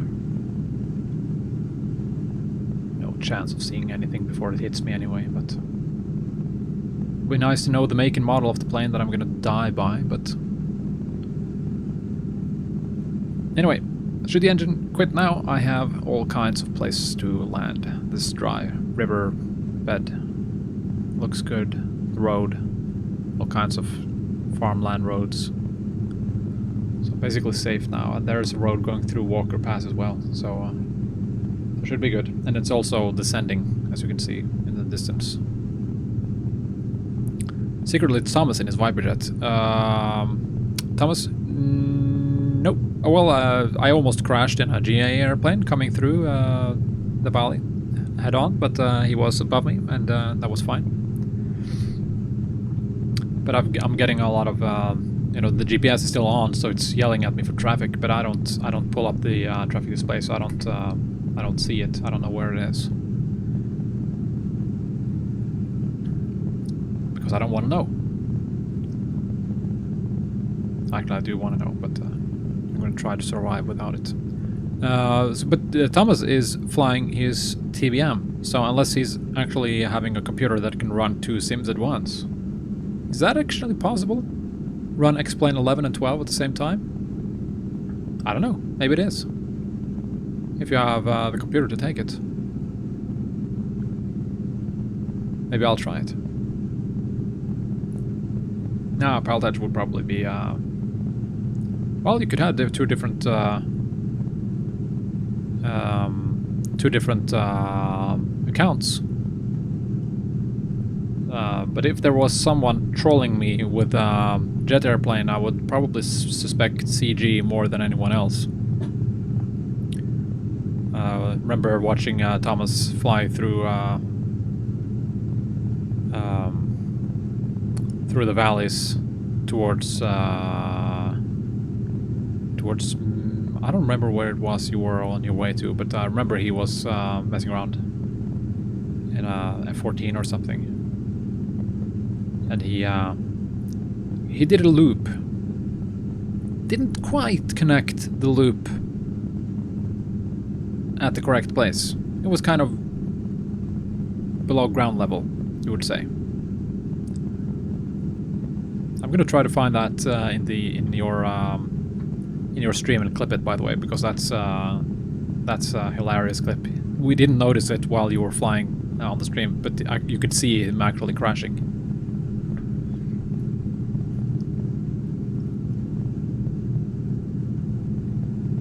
Sacramento is not that far away. It's yeah, you could probably get here in half an hour or so, an hour. Anyway, let's see here. All kinds of road. Not the most pleasant road to land on if I have to, but could land uphill in one of these slightly undulating parts of the terrain. Yeah, 300 knots. I have not seen anything fly at 300 knots for ages. In my simulator, that is.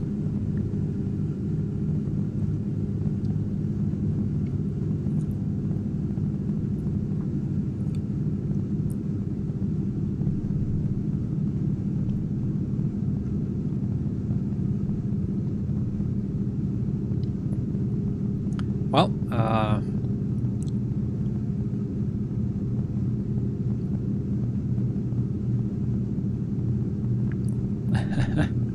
make how markets work.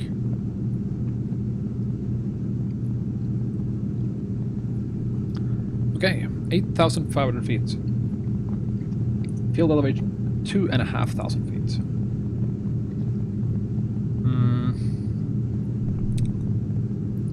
CTAF 122.8, so that's good. The interesting thing about Inyokern Airport is that it's 5 centimeters away from a restricted area and a MOA, of course. And the yeah, so it's a bit of a tight squeeze because I'm not going to use the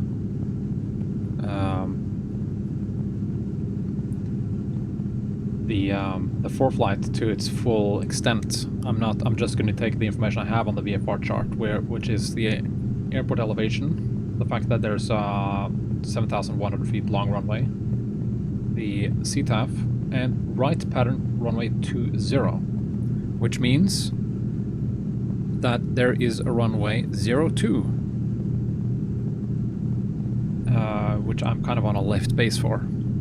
It's far out in the distance here. It's probably down in the fog here.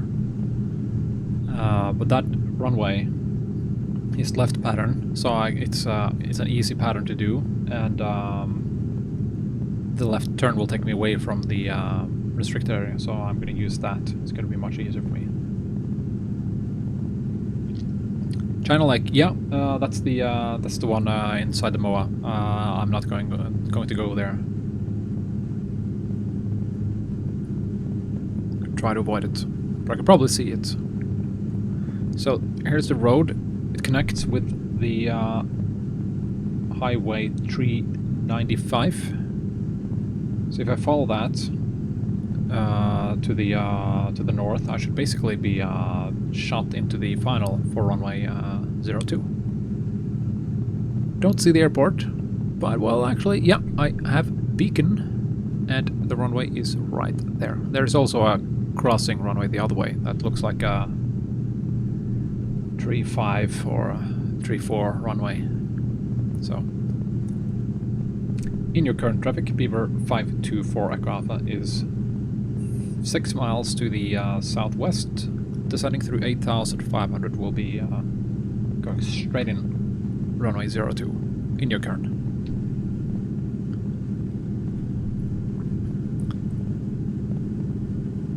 So I'm basically gonna set up for a glide here, and then just take it straight in. I don't want to contend with any problems when I get down there. I want to just plop it right in.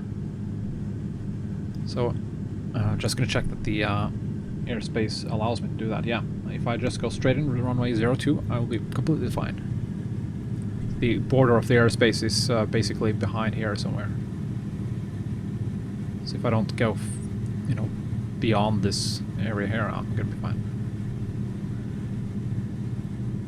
That's the road going into Inyokern.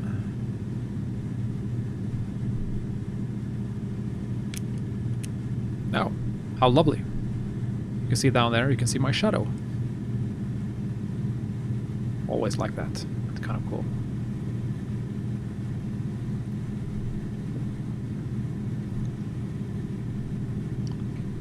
It's really happy to get down now, the plane. It seems like the plane really doesn't want to be in the air today. And outside temperature is rising, as expected.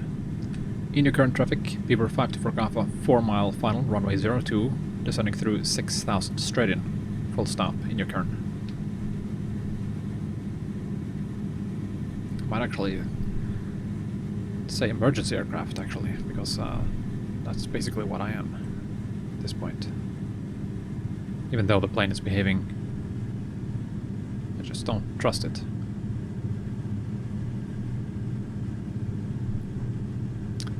See if I can do this. If I can get it to the correct altitude within this distance here. Feels like I have a right crosswind here because I'm kind of not tracking directly down the runway. But I'm gonna deal with that when I get closer.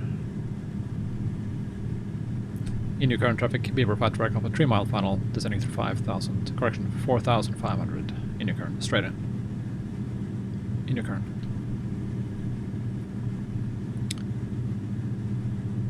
Okay, I'll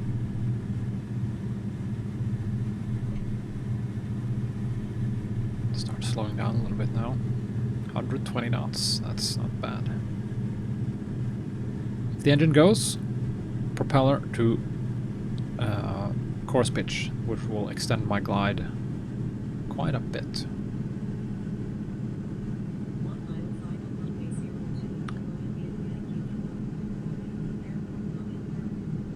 Yeah, that's 4 flights screaming at me because she doesn't know that I'm going here. Inyokern traffic, Beaver 524 Alpha, short final, 02, full stop, Inyokern.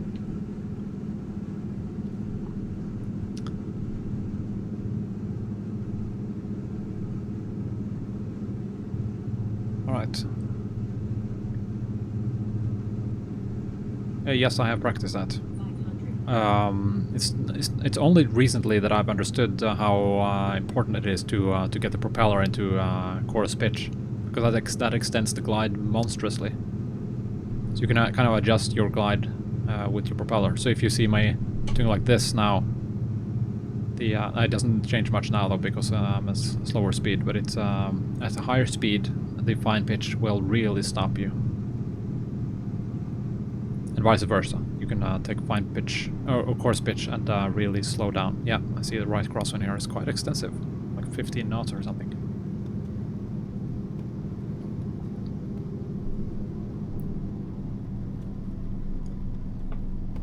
Come on.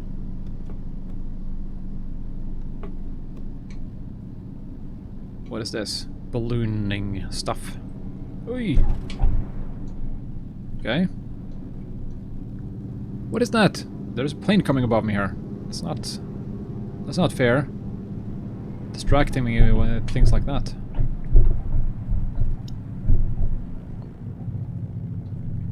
So there we go. Beaver landing at 7,000 foot airport runway and using 5,000 of it to get down, and I'm treated with at least 2 or 3 bad landings. That's excellent. But at least I didn't ground loop, so there's that. Not for lack of trying, though. Let's see if I can find the turnoff error. Does it ever end, this runway? Look at that. It's one of those damned jets.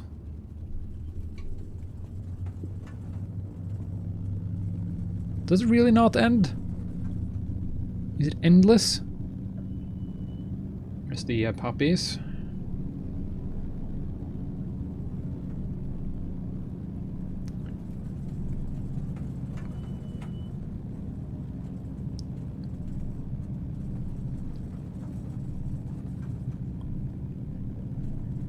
Approaching runway 28. 28, jeez. Okay, that's 28. Okay, that makes sense. Entered runway 28. 4,100 feet remaining. No, thank you. Not going into that. Inyokern traffic, Beaver 524 Alpha is clear of runway 02 to the right at Alpha. Inyokern. Oof. What's this? Is this something? This is not the road I'm taking. No. I'm gonna continue into the bushes here.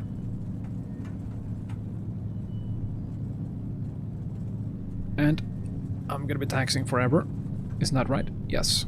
So I can take my after taxi checklist, which is just light, add the checklist complete. Also, it's 30 degrees, so I'm gonna do like this.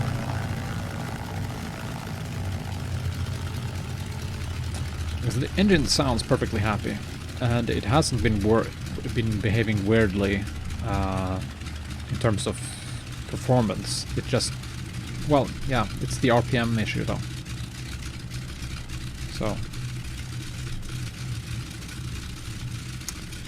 So, oof, there's one of those ugly pusher prop planes. They are so ugly, I cannot believe they exist. They're miraculously ugly. Okay, this is not the place for me. This is a long-term parking spot. That's not for me. I'm gonna go to the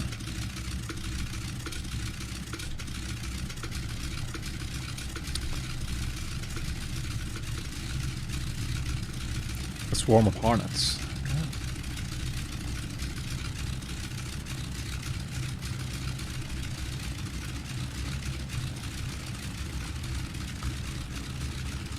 Oh yeah, that checks out. The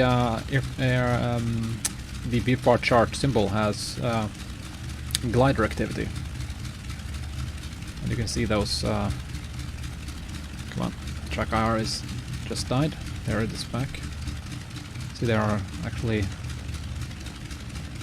gliders parked up here.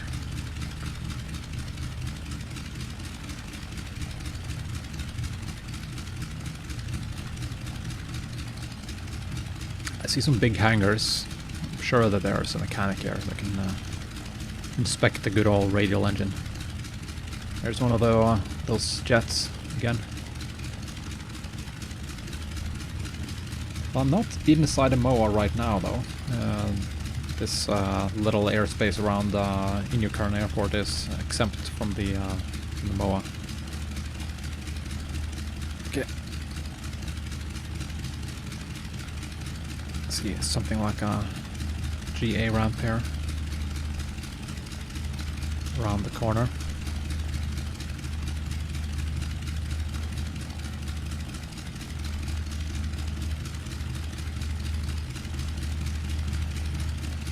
Yeah, this looks good.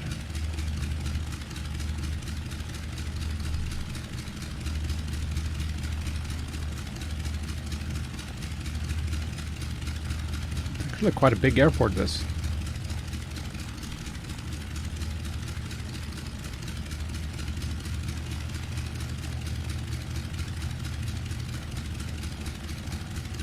Lots of 152s there.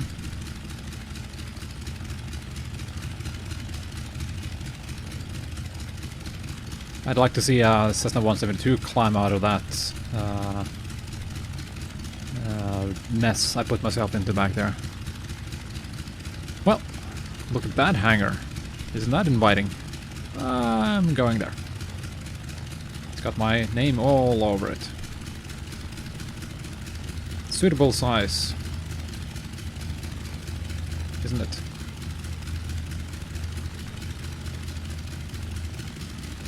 Let's just wobble it around.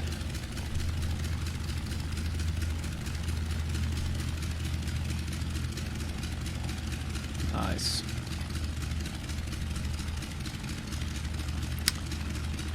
All right. That was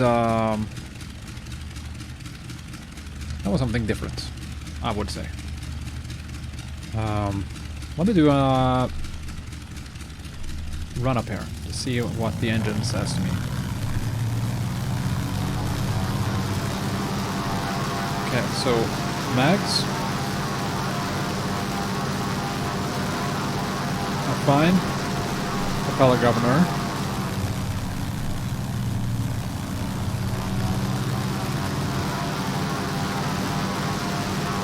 Doing what I expect it to do, I think. Well, that is kind of weird. Normally, it should be able to get itself down to 1,000 RPM. And now it's creeping back up. Let's see. Let's give it more power. See if that changes anything.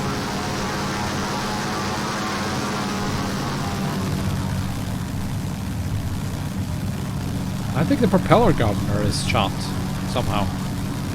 Look at this.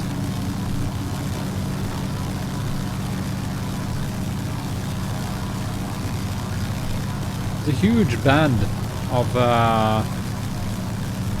where the propeller governor doesn't do anything. Now it goes down, starts wobbling.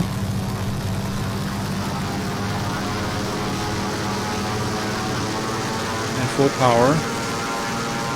Just barely gives me full RPM.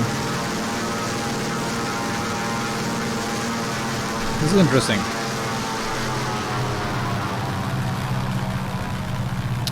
Okay, so I have an hypothesis at least. There's something about the propeller governor, I think. I've had that once before, but that was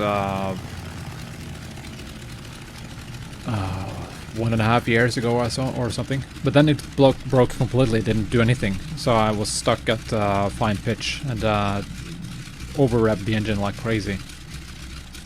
But that was in the airport pattern, so I was able to come back and land. So anyway, I'm going to shut down and see if I can fix it. Master switch.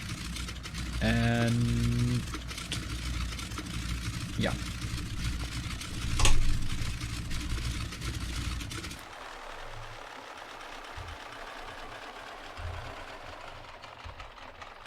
It's interesting to see that there's something going on here that I might just very well be able to fix.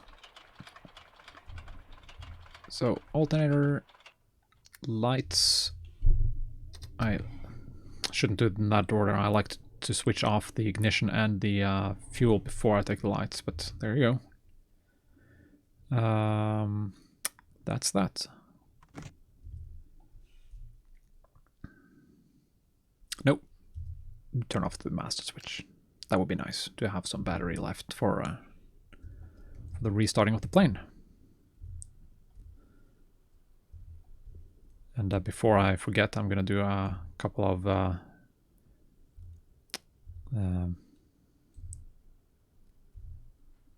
nice screenshots, since I can.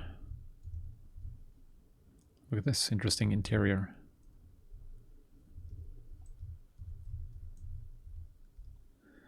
All right. I'm excited to have a look inside the engine. So there might be a reality expansion pack failure or explain failure. Or there might be nothing. I don't know. We'll find out. Maintenance report. Starter, as David suspected, might be getting shot. Well, that's fine. I don't need a starter while flying. And all of these things are fine, except the wheels that are bad. So that's fine. Cylinders show some wearing, so I have not the best compression.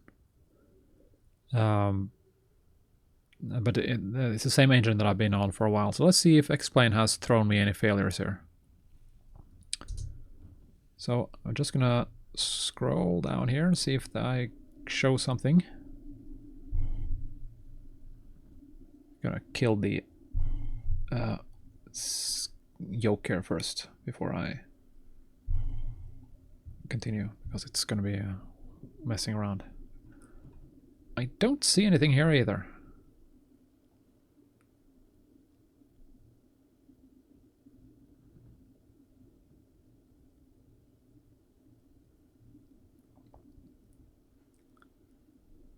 So in this area, I would expect to see, let's see, engine, let's see here, that instruments, click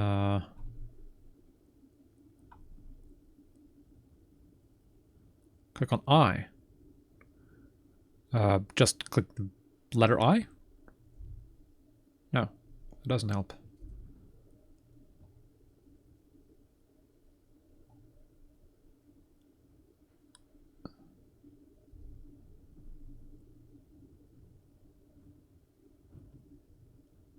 Okay. Close this window and click I.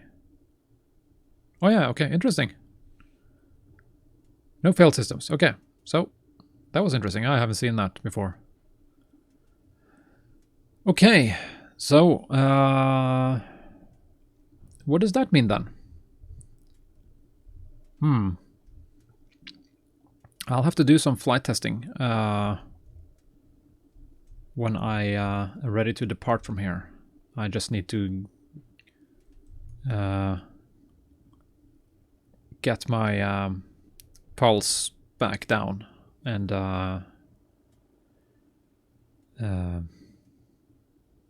yeah, that was scary. Jesus Christ. I think that was on my top 5 scary things I've ever experienced in a sim. It's been a long time since I've had that kind of scare.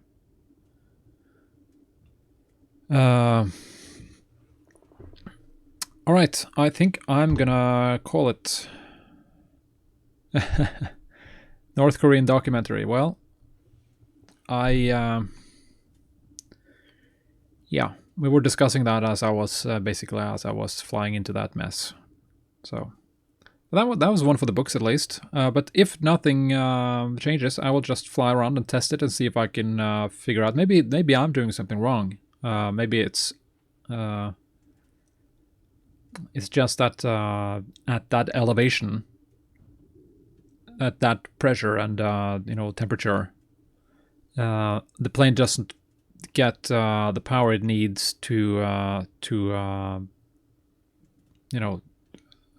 behave as it should at high RPM. It kind of needs a lower RPM to be able to perform. It doesn't make much sense for me, but that is at least what it felt like. Yeah, CG, that's a bit of a story. I think I'll send you a link. You can just watch it. It's I almost died basically, and the struts and the wheels are now full of bushes, and I'm in need of change of all kinds of underwear. So, but that was interesting. I didn't get to where I thought I would get to, but I'm at least alive.